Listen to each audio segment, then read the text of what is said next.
Welcome back to Terrence's World. Today, doing an NBA mock draft. It's post March Madness. It's pre-playoffs. Playoffs are going on technically right now, but the play-in Magic Hawks is what I got in the background. Magic are currently at 15, but I'm going to share my screen here, doing an NBA draft mock, as I should say. The way this is going to work, I'm going to simulate this lottery right here. No free promos. And this is on a Fanspo, whatever this lottery gives us, then we are going to use that in the mock draft. So whatever we get, that's what we're going to use. I'm going to pick the players. I'll explain why I picked them at that position, but let's get into it. So this will be what you use. This is just a regular simulation of the lottery. All right, nothing too crazy. San Antonio, New Orleans moving up. That's a lot actually, but that is what we're going to use. So on here, blah, blah, blah. NBA draft order. We are just gonna do the lottery. I think I'm not gonna do the whole first round. That would take a while. Could might do that. I think I might do that closer to the year, but or closer to the draft once we actually get the lottery results. Until then, just gonna do this. Oh, so many pop-up ads. All right. The first pick, New Orleans Pelicans on the clock. It is a simple, easy choice. It is Cooper Flag. Flag is the best player in this draft. He is the best player in college basketball, was, I should say. This is a no-brainer for the Pelicans. I wouldn't be surprised if they move on from Zion Williamson. They talked about it. I think there was a report that they are thinking about moving on from him this offseason. Flag would be able to plug and play that really quickly. Another Duke small forward, power forward coming in. Flag is the best player in this draft easily. He would go number one anywhere. Yeah, it doesn't matter who's in the lottery. If they get the number one pick, Cooper Flag is being drafted by them. There's not much to say about him. He is a phenomenal scorer at all levels. He can pass, he can rebound. It's the reason he led Duke in every single major statistical category. I think eventually maybe Malawak may have led them in blocks, but it's neither here nor there. Flag goes number one to the Pelicans. That's easy. That's an easy pick. Number two, the Spurs. I am taking Dylan Harper. Dylan Harper, in my opinion, is the second best player in this draft class. Not by a long shot, but definitely is the second best player. I also think that the Spurs, this would be dream scenario. They move up to dream scenario, you get Cooper Flag, obviously. But second best scenario, you get number two pick, which also makes sense.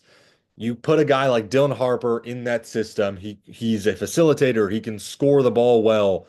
It's pretty easy to put him alongside De'Aaron Fox. Obviously, Chris Paul's older. I'm not sure on his contract actually how much they got time left, but you put him next to De'Aaron Fox. It's a phenomenal backcourt. Guys who can feed Sohan, who can feed Wemby. All that. I can't believe I said Sohan before Wemby, but can feed those guys. Dylan Harper is a perfect facilitator. The only drawback of Harper compared to a lot of these other guards, I'll say, is his athleticism. His explosiveness is not quite the same as, say, Trey Johnson or a VJ Edgecombe. Regardless, he has been coast to coast the number two player in this class. I've seen some people mocked as him over Flag. It's wrong. It's ridiculous. But Harper is easily number two in my opinion. It's another one where I think it's probably no matter the team, he'll go number two. I don't see a lot of teams passing on him. Um, Maybe Portland. I doubt it though. I think they maybe package Scoot or something like that. So yeah.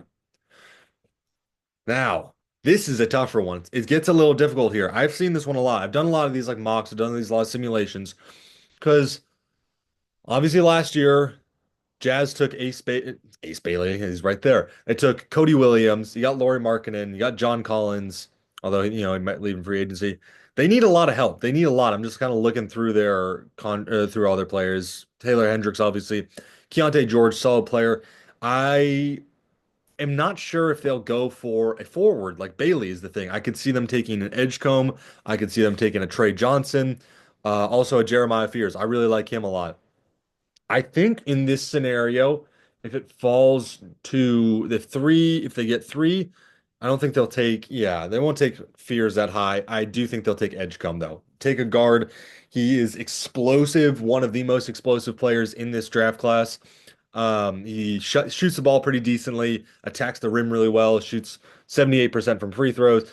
His issues, which I've watched and I've read up on a decent amount, he relies a little bit too much on athleticism, less technical stuff.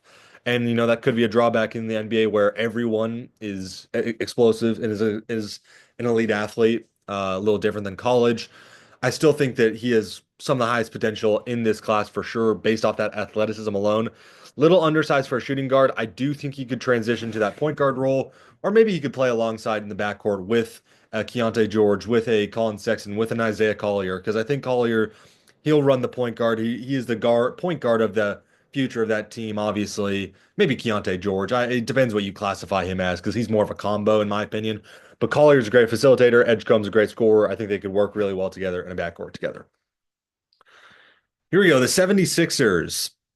Tough one because I think that a VJ Edgecombe could work really well for them. Obviously, they drafted Jared McCain last year. He was probably the rookie of the year front runner for, the first, what was it, month, two months that he played before tearing his ACL, obviously. But I do think they take Ace Bailey. Bailey, shades of Brandon Miller, Paul George, not the current Paul George, not the 76ers Paul George. Obviously, don't want that. But he can evolve into that prime Paul George type player. The intangibles he has are just, they're too good to pass up on, especially, excuse me, at four. I think if Ace Bailey drops to four, anyone who is there is taking him.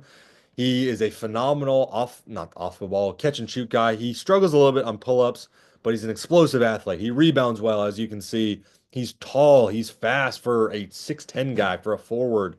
And I think once he develops that shot off the dribble, he'll be really dangerous, like we've seen with that Brandon Miller, Paul George type of guy. So I think if the Sixers get him, obviously the process has failed. Let's just be honest. I wouldn't be surprised if in the next couple years they move on from Joel Embiid. Then you still have Tyrese Maxey, Jared McCain, and Ace Bailey as a solid like foundation for your rebuild. So I think they go with Bailey. Number five, the Wizards. This is disaster scenario for the Wizards is you drop to five. Anything below three, in my opinion, for the Wizards, that just stinks for them. I think I'm pretty high on the Wizards' young core. Compared to others, that is. I really like AJ Johnson, Bub Carrington, Kaishawn George has shown a lot. Those two guys specifically. Obviously, AJ Johnson was drafted by the Bucks, and George by the Wizards this year. In that Kyle Kuzma trade, both of those two have really benefited from that. Both have showed a lot of potential, and obviously, in Bub Carrington has been really solid.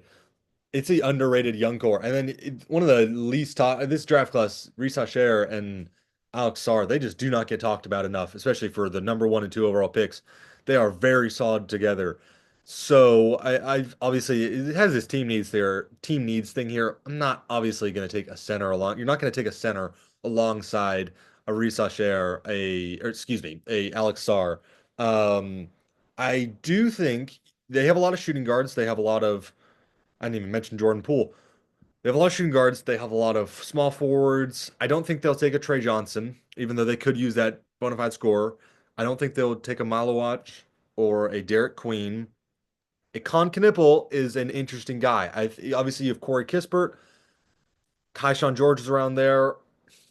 It's tough to put it's tough to pick Knipple this high because his athleticism is really subpar, especially compared to the rest of these guys. Obviously, phenomenal shooter, knocked down one of, if not the best shooters in this class. It is hard to take him because he lacks that explosiveness that a lot of these guys do. I'm really interested in Jeremiah Fears this high. I think he's a super safe prospect. I don't think he's going as high as five though. Oh, it's tough. I think Jackie Seen is this isn't my ranking. I think he's a little high here. I don't think he'd go five. I think they take either Knipple or Trey Johnson. Do you get the pure scorer in Trey Johnson, or do you get the good shooter to surround your guys with Knipple? Ooh, tough one, and I'm gonna take Knipple. I know I just talked about his athleticism. This guy's the best shooter in this class, in my opinion. He doesn't miss from outside. I think if you can put the right pieces around him, Wizards still need a true point guard is the thing.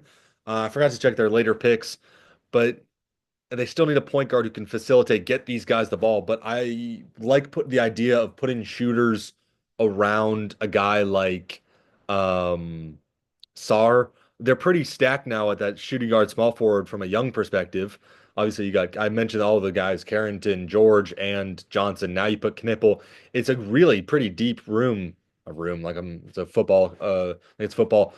I'm gonna take Knipple though. I might end up regretting that later on. I could see Fears going there. I could see maybe Jockey Zenas. I don't know. Six, the Wizards. Wizards. I just did them. The Hornets. This is a really tough team to evaluate because it's just this. I still just think all of this is wrong. They obviously have LaMelo Ball, the Miles Bridges. That guy sucks.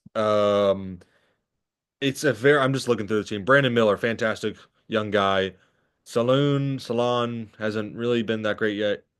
Mark Williams. I'm just reading through the team. I'm just thinking out loud basically as I do this. They need a lot. They need a lot, and I think. Do you put, I mean, LaMelo is obviously, he's that scorer. He's their scorer. He's their bona fide scorer. So I don't think you go Trey Johnson. But then you have Mark Williams, obviously has some injury problems. Do you take a Derek Queen there? I think Queen is one of the safer prospects in this class because of he's starting. You've seen flashes of the 3-point shot. Hasn't really didn't really get it going, obviously, but he's really quick off the dribble for a guy who's 6'10". And I just think he's one of those guys where it's hard to pass on him. So I kind of like the idea of drafting a Derek Queen because Mark Williams in and out. Mm, I'm trying not to like yeah, Derek Queen. I like Derek Queen a lot. I think Terrapins end up going with him. This guy was one of, if not the best players on a very good Maryland team, a team who I think if they hadn't ran into Florida in the Sweet 16, definitely could have probably made it further, Elite Eight, Final Four. So I do think that he can go this high. It's difficult with, that front court, obviously. You have Mark Williams there already, and you put Derek Queen, the spacing has gone to shit. But he's really good. He's good and he's developing that outside shot. So I think you take a shot on a guy like him because I think he's a safe prospect. I don't think you need to develop him that much. So Derek Queen at 6. The Nets, another team that really just needs everything. Yeah, another tough one. Cam Johnson, D'Lo, Nick Claxton. Well, I don't know why Nick Claxton's at the top. I guess his contract's highest. Cam Johnson's still there.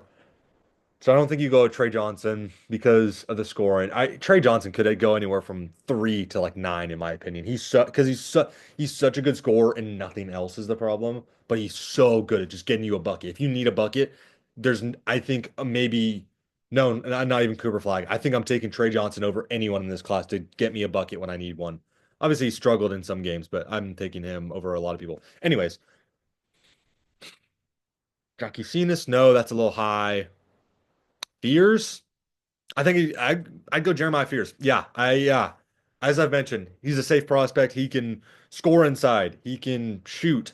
He can facilitate, and he's really young, especially compared to a lot of these other guys. He should be in high school, similar to Cooper Flag. I think the Nets, they get a point guard. D'Lo is not a long-term solution.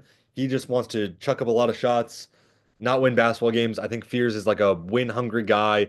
He put up really good numbers in a fantastic SEC as a freshman. I think he goes seventh to the Nets. I think that's a good landing spot for him and for the Nets. Next up, the Toronto Raptors, who need just about everything. And I think you obviously have Brandon Ingram, quickly Barrett. Those are kind of that's the best players right there. And I think you go Trey Johnson. You get that. Obviously, they have guards. They have guys who can get you a buck in Brandon Ingram. They just need someone who's young and can score the ball. Trey Johnson is that. He's gonna put up 20 a game. I'm not gonna say that he's not gonna put up 20 a game rookie. I'm not guaranteeing that. He will put up, I think, a minimum 15 a game though, in a Toronto team that'll still be probably tanking, still won't be able to do much. So I'd take Trey Johnson here. Obviously, it's a little tough. You have Grady Dick. You have not quickly. He's point guard. Brandon Ingram, guys around that position wise. Obviously, it's a little difficult, but I'm still taking Trey Johnson. Great score. Rockets. They are in a great position. They're in a phenomenal position. Obviously, they have Phoenix's first round pick. Phoenix just barely edges out Portland's odds because of that last Portland won on the last day of the regulation. I hate them for that. I'm a Blazers fan. I cannot stand Chauncey Billups. I cannot believe he was extended. Regardless, I'll get into that in a bit when Portland's pick, which is next. But the Rockets, they can go with a lot here. They have a lot of places they could go, and I don't hate Jockey Cenas. I would have really liked Jeremiah Fears in this position personally. Um, yeah, it just kind of depends what they want. Reed Shepherd is young, can't really trust that. Jalen Green, obviously, very solid. Who do they take here? Because Malawach, they have Sengun. Sengun, whatever. Malawach is such like a wild card is the thing. He so could be developed so well. He could become so good, but he's so raw. So it's possible they take a shot on him. And you play Sengun at like the four. It's a big one. But Malawach, another guy who, like Queen and some of these other big centers, he showed the traits of a guy who could hit threes. He really showed that. Or do you take like a guard and like Jackie Zenas? I think putting him in a backcourt, excuse me, not backfield. I think putting Jackie Cenas in a backcourt with Jalen Green would be troublesome because Green has obviously improved a little bit on that turnover shooting wise.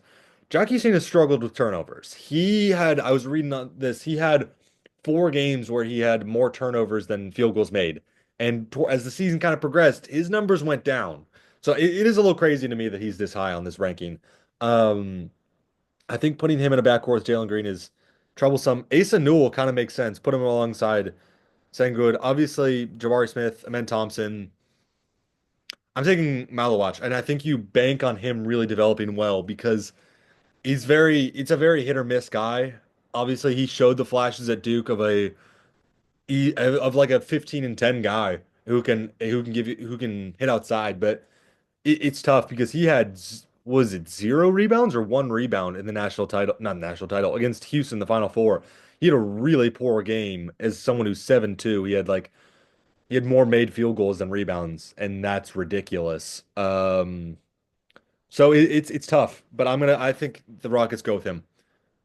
Blazers, just mentioned, Blazers fan. I think the dream scenario for Portland is you are either picking between one of these two, Asa Newell or Colin Murray Boyles. What you want to go with here is either it's you can take two routes. There's a lot of things Portland needs to do. For starters, get rid of Jeremy Grant. You need to get rid of Anfernee Simons. Get rid of those guys.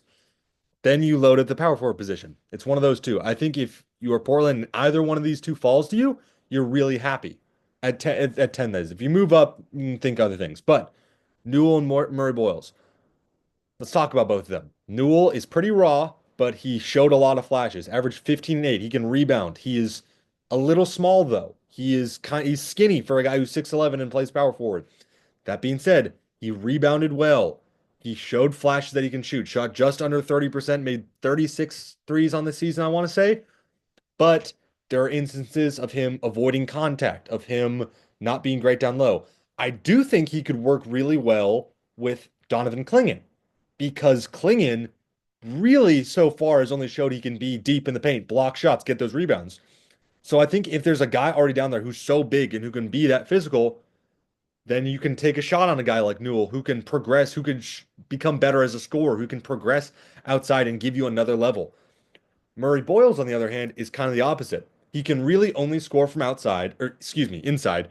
He can't shoot the ball. He made 9 career three-pointers at South Carolina in 2 seasons. But he really took his scoring to the next level this past year, going from 10 to 16. He's also one of the best defenders, one of, if not the best defenders in this class. He has a over 7 foot wingspan. He defends really well.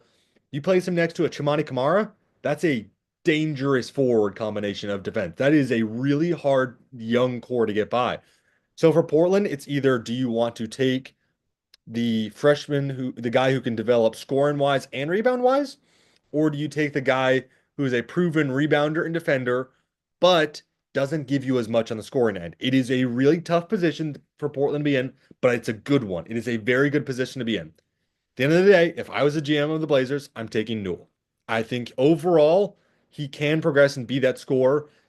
And he could eventually be a great target for a Scoot Henderson, a Shaden Sharp, a whoever it is at the guard position. So I take Newell. The 11th pick, the Miami Heat.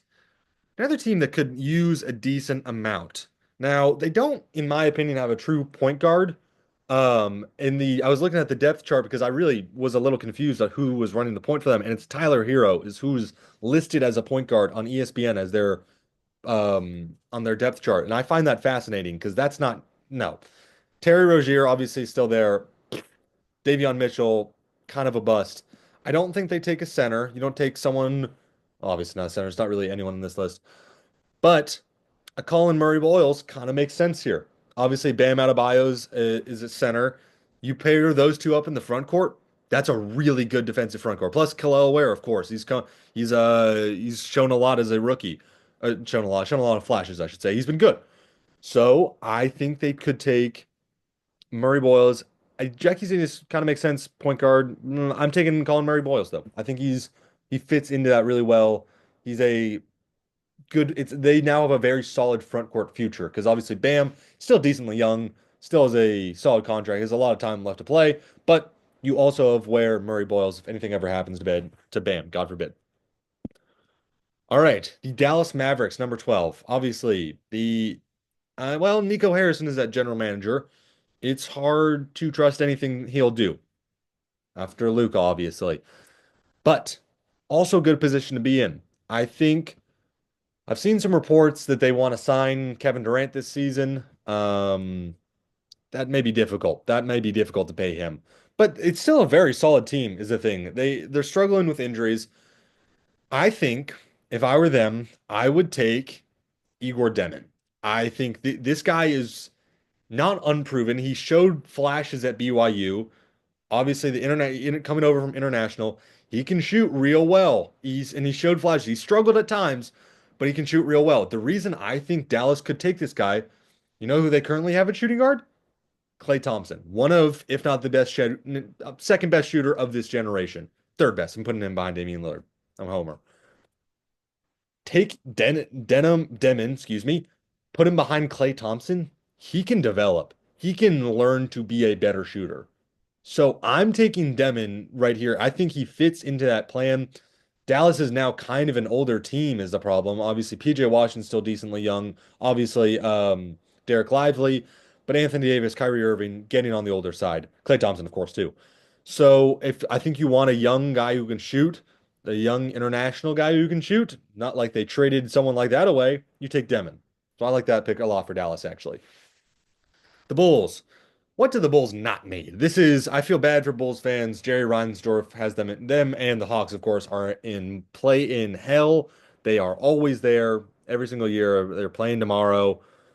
Feel bad for them, but they need a lot. So I think you can go with a couple routes here. Do you go with the Illinois guy and Jackie Cenas, or do you go with a guy like Jace Richardson, who I really like personally? I think he's a great guard. At the end of the day, I think you take Jackie Cenas. I think he's fallen far enough. I think he is a good prospect. He can facilitate decently. He totally could go higher. Don't get me wrong. He could 100% go higher. And I very much could see him going in the top 10, top 8 even. I'll put it up there. But I think he falls to the Bulls, Illinois to Illinois. It makes sense. You got Kobe White, Lonzo Ball. There's plenty of guys around there who can develop with him, who can learn, all sorts of that stuff. And I think that this is a because those guys, Kobe White has actually really taken off in the past year and a half, 2 years. But Lonzo, obviously, it's always going to be a question mark with his knee. So it's not it's not stupid to grab a guy who is I'm not going to call their game similar because they're not really, but a guy of similar build who can plug in, he can shoot, all sorts of that stuff to your offense. And finally, in the lottery, this currently has Atlanta in the lottery with because of by way of Sacramento's first round pick. This is Atlanta making it out into the plan. But Atlanta also it's in as I just mentioned, they are in play in hell. They could use a lot. Reese Asher, I think he has really gone under the radar as a pretty good pick. Dyson Daniels is obviously fantastic. You're not going to take a guard, in my opinion. Obviously, you have Trey Young. I mean, maybe they'll move on from him. I doubt it, though. You have Trey Young. You have Reese is more of a small forward. You have Dyson Daniels. You have all those guys there. I don't think you take a Jace Richardson. I don't think you take. There's a lot of guards around here. There's obviously a lot of these foreign guys. A Nolan Traore, Ben Soroff. Not big on Ben Soroff. I think he's just fine. He really struggled to shoot the ball this year. There's no one else really here. I'm just kind of scrolling through the list who I think could move up this high in the draft. And for that reason, I'm taking a Liam McNeely, a guy who very much can shoot. Obviously, I just mentioned Reece Shea. He's had a pretty decent year. These two can play together. Reece Shea could play at the four and McNeely at the three. I think McNeely struggled to shoot the ball. That was his issue and why he dropped because he was projected higher up for a decent amount of year. But his whole bread and butter coming into UConn was I can shoot threes. he didn't really do all that well. So I'm not calling him a project because he still scored the ball at a pretty decent rate for a guy who was supposed to be just a bona fide three-point shooter. He could still score in the mid-range, he could still score inside. So I think Atlanta is very much in a place where you can take a Liam McNeely and that be, I guess, I don't know. It could I'm not gonna say compliment like Reece Sachet, but another shooter around Trae Young is never a bad thing. So that is where I'm gonna end things off here. This is my full mock draft. Let me see if I can zoom this out a bit. This is the full mock draft. One, I have Cooper Flag just to just to reiterate. One, I have flagged to the Pelicans. Two, Dylan Harper to the Spurs. Three, VJ Edgecombe to the Jazz. Four, Ace Bailey to the 76ers. Five, Con Knipple, kind of a riser, to the Wizards. Six, Derek Queen to the Hornets. Seven, Jeremiah Fears to the Nets. Eight, Trey Johnson to the Raptors. Nine, Kaman Malawat to the Raptors. The Rockets. 10, Asa Newell to the Blazers. 11, Colin Murray Boyle, to the Heat. 12, Igor Demin to the Dallas Mavericks. 13, Kasparas Jakusinis to, I'm probably butchering that, to the Bulls. And lastly, 14, Liam McNeely to the Atlanta Hawks. So that is going to be where I leave this off. I'm going to do a lot more mock drafts next week. I'm going to do another NFL mock style type stuff. I'm going to bring in the guys from last time. It's going to be super fun. I am going to put this out on my story as well. But if you want to submit a video of you have like an NFL hot take, if you have any NFL content you want me to post or something like that, I will put it all together and I'll put it on the page. That I think would be pretty fun. And some other people have reached out to me about that stuff. So an opportunity to do some sort of content stuff. But that is going to leave it here. I'm going to do a lot more NBA mock drafts as the season progresses. Obviously, once playoffs or once we get the actual lottery, I'll do that. Yeah, should be fun. And yeah,